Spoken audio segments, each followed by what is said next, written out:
In my case, and I think it was common in many primary schools over time in the late 60s and 70s, that some good learners were appointed the positions of leadership, especially leading as leaders of the other students or learners for that matter. As early as primary 6, I was given the most prestigious position at school of a timekeeper, managing time. Managing time, time is a very important resource.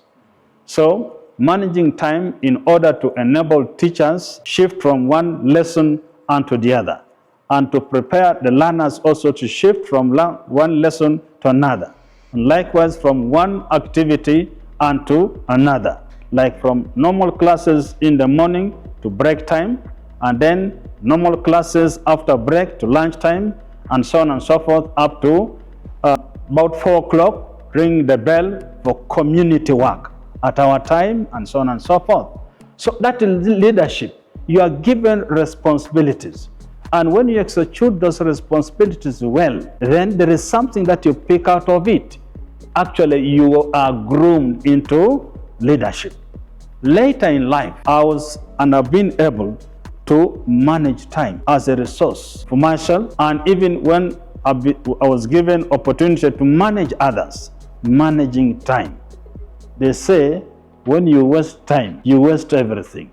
When you use time well, you build everything. Not only that, in the primary school, I was also built by given another responsibility of being a food prefect. You may not understand it in today's world of 2026. Then, in the 70s, a food prefect in a primary school was given responsibilities of taking care of all the food items, because then food was provided for the learners. Posho for porridge, and for posho bread, beans for meals 3 times in a week, cooking oil for frying beans, sugar, to mention but a few. So, with the guidance of the head teacher, I was given instructions on how many pounds we used to weigh in pounds, one used to measure in pints or gallons. So, I would be instructed on how many pounds of posho and sugar to be served to the cook every morning.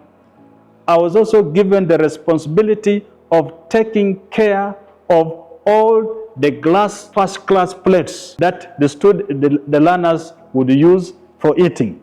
I was also given the responsibility of taking charge of other store items like slashers, like the big saucepans, then we call them sufurias, the weighing scales, and many others. Now, on a day-to-day basis, I would take stock of what was released for use, and then stock of the items like plates and sufurias and wheelbarrows that would get back to the store, and which was kept under key and lock.